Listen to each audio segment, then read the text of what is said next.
Now I have to say that this time of year, I'm extremely happy that I don't live in South Beach, because a lot of you might have even seen on the news like how crazy it's been down there. They had to fire like pepper bombs into crowds and stuff and put the city into a state of emergency and do crowd control and all this crazy stuff. And that's one of the main reasons I don't live in South Beach, guys, because it's not just spring break. Like, that happens every year on spring break. There's a lot of other holiday weekends and times of the year when it gets nuts down there too. And I just can't deal with that. I hate crowds. You guys can see the beach behind me and how it looks out here. It's absolutely gorgeous, and it's nothing like they're dealing with in South Beach. So living up here in North Beach is almost like living in a different city in a lot of ways, because even though South Beach is just a few miles down the road, it feels worlds apart with that kind of craziness happening over there. Today we actually got some unusually large wave activity here in Miami. You normally don't see waves on this level here. These waves are pretty much surfable. I see some guys down there surfing, and you know, if you catch the right set, you can definitely surf these waves. Oh, look at that. I see a couple of them got up over there. I'm gonna head over there in a minute and try to get a close-up. Yeah, one guy was up for a little while.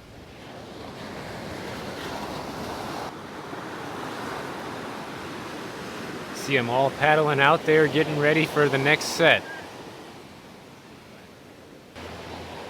Back over this way by the surfers, we got a decent amount of spring breakers. That's a hotel right there, so no surprise. But you know, going back the other way, you can see how empty it is. Now you can see by looking around here just how peaceful it is at the beach over here versus how nuts it is in South Beach. You know, you have some little clusters of people on the beach by hotels and things like that, but nothing like they experience down there, which, you know, if you're a resident here, if that's like what you have to deal with on a daily basis, I don't even know how people can do it. To me, that would be enough to make me not even want to live here anymore. But thank God the entire beach is not like that, and we have some really beautiful spots that you can still enjoy as a local here.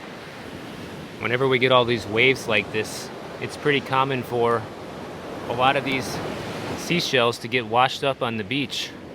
You also see a lot of treasure hunters out here on days like this or after a big storm, and they'll be out scanning the sand for treasure.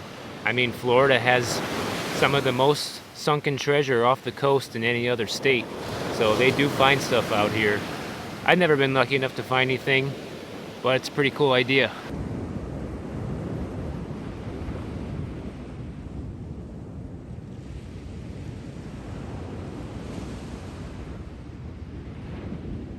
So I just want to give you guys my perspective as a local, somebody that's lived in Miami Beach now for 13 years, and what I think of like the spring break situation here. Like, every year it gets nuts here. Every year there's these massive crowds in South Beach. They come, they trash the place, they leave garbage everywhere. Thank God for all the city employees that go by every night and clean up all that mess. You know, bless them. Those guys are heroes if you ask me. But, you know, I have like a conflicted view about it, because on the one hand, it's great. It drives tourism to Miami Beach, and obviously this is a town that thrives on tourism, and without it, a lot of businesses here would probably be suffering. But at the same time, it makes things unlivable for the locals, and especially now, you know, with the whole illness, right? You know, a lot of people are pissed off because for a long time things were on lockdown here. We couldn't do anything. The beaches were closed, etc., etc. And now everybody just comes here, trashes the joint. You know, you still have the virus rocking and rolling, and it could possibly be spreading it to a lot of other people that live here. And it's just not cool, you know? And I don't think that anybody that comes here as a visitor has the right to trash the joint. I don't care how much money you bring with you and spend here. It doesn't give you the right to trash what nature has to offer here, which is our beautiful beaches. So, you know, spring break is always going to be one of those things in my mind that, you know, Florida is always going to be the hot spot for that, because it's one of the few places that's warm enough to actually come here and enjoy the warm weather and the ocean. But at the same time, people that come here should come here and respect the people that live here, respect the area for what it is, because if it wasn't for everybody here taking care of the place while they're gone, there would be no more beach here left for anybody to come party to. So that's my little rant about spring break. You know, it is what it is, I guess, but hey, had to just put that out there. So if you enjoyed this type of content and this beach video, check out the next one on the screen right now, and I'll see you guys over there in that next beach video.